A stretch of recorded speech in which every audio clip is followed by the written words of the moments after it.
In order to get a complete list of the clients and download a 64-bit version, I simply visit the Downloads menu and click on the Teamspeak 3 option, and that will bring up a list of all the clients through which I can download my 64-bit version. Now, for the sake of the tutorial, we're not going to go through the download process, as it's very similar to other software you've probably downloaded from websites.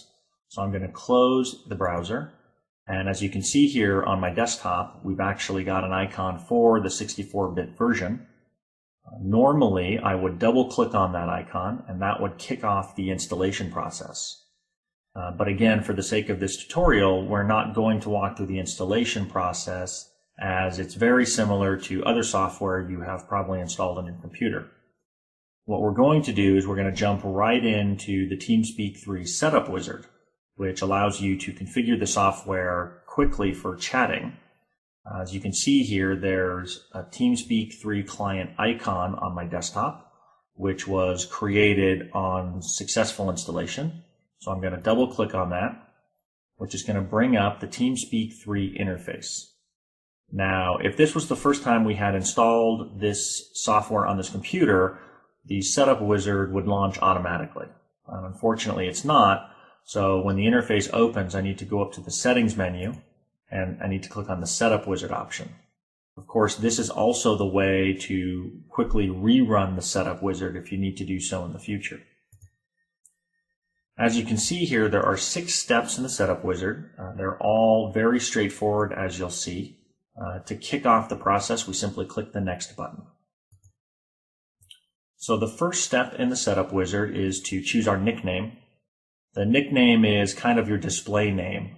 It has no impact on security or authentication. It really just represents you in channels in Teamspeak servers to which you're logged into.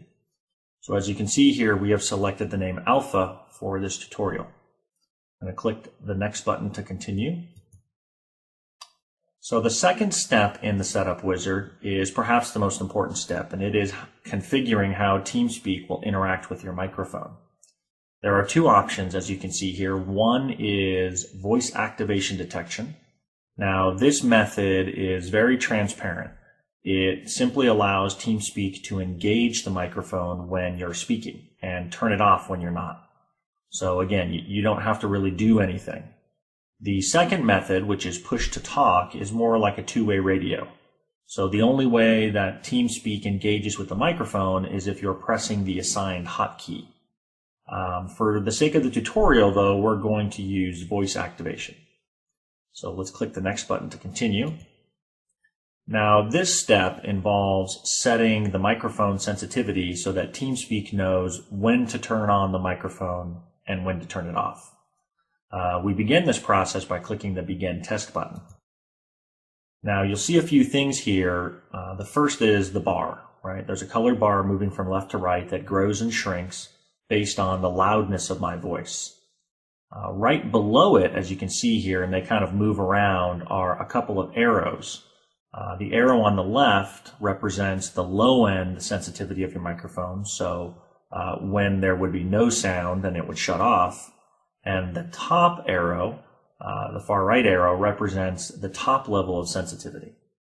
Now, this center bar here represents kind of where Teamspeak is going to engage and disengage the microphone. So what we recommend is that you place that slider about 5 decibels to the left of the right arrow. So what you want this basically is Teamspeak will turn on the microphone when you're speaking, not when you're breathing, and not when there's ambient noise. So what you do is simply grab the slider and you move it. And it's best to do this when you're saying a test phrase, for example, like testing 1, 2, 3, testing 1, 2, 3. Now, when you're done, you simply release the slider and click the Stop Test button. So now our microphone has been configured, and we're going to click Next to continue. The next step in the setup wizard is to assign hotkeys for 2 primary activities. One is muting the microphone, and the other is muting the speakers. So obviously, muting the microphone can be really important. You could be playing a game and somebody could walk into the room, or there could be a loud noise. when you're in the middle of a critical part and you need to mute the microphone. So to assign a hotkey, we simply click the button, which brings up a gray box, and for the tutorial I think we'll use Alt-M. So that's the key combination that we would need to control in order to mute our microphone. And obviously pressing it again would unmute the microphone. The same thing goes for speaker mute. Now obviously this is useful as well. You could be playing or the phone could be ringing and you would need to take a phone call. You could mute the speaker without stopping the conversation or without turning off Teamspeak simply by pressing your speaker mute hotkey. So this time we're going to press this button and we're going to press the right control key. So as you can see, each of these has been mapped to a keystroke now. If we need to remap them, we would simply click them again and change the key mapping. We click Next to continue. The next step in the setup wizard is to choose the sound pack.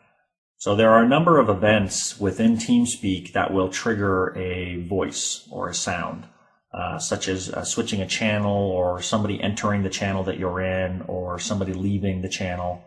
And by default, Teamspeak 3 comes with two sound packs. One's a female voice and one's a male voice.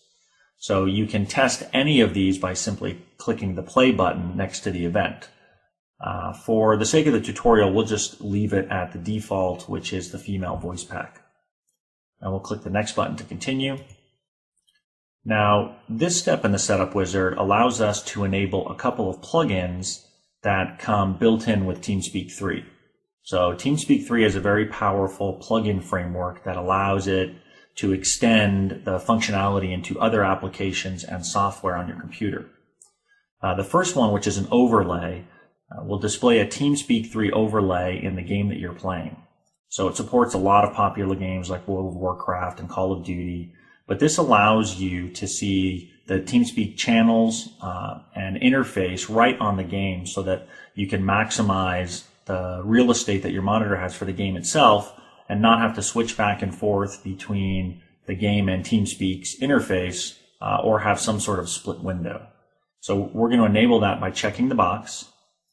And the second plugin, which really enables Teamspeak to control the volume of other applications that are running on your computer while you're running Teamspeak.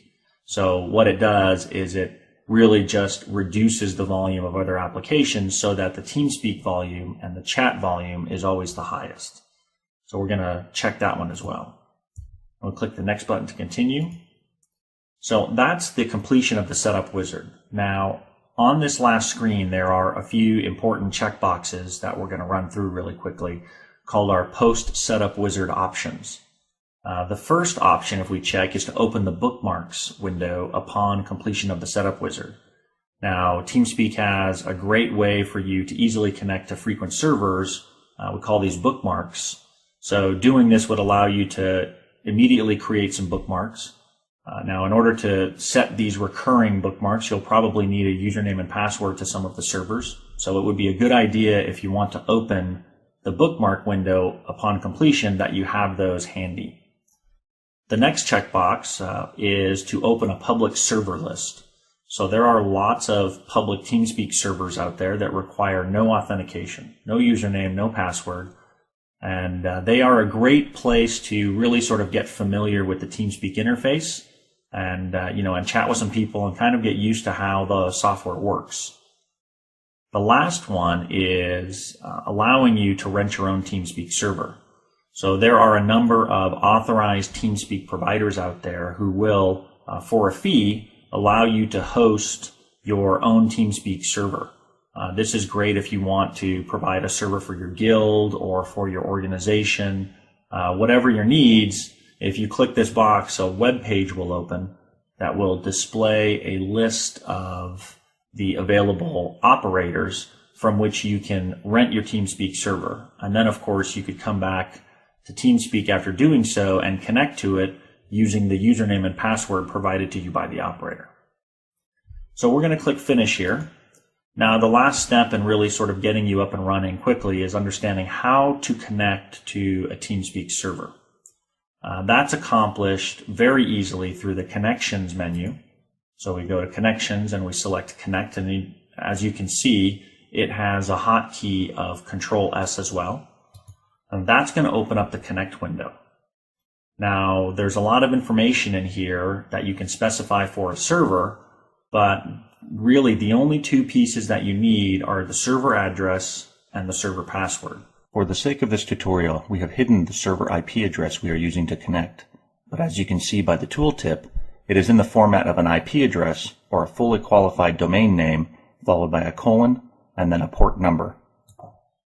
Now, our nickname is also carried over from the setup wizard. So again, very, very simple to simply enter the server IP address and port number or a host name like, myteamspeak.myserver.com and a password. And all we need to do is click the connect button to be connected to the server. So upon successful authentication, you will see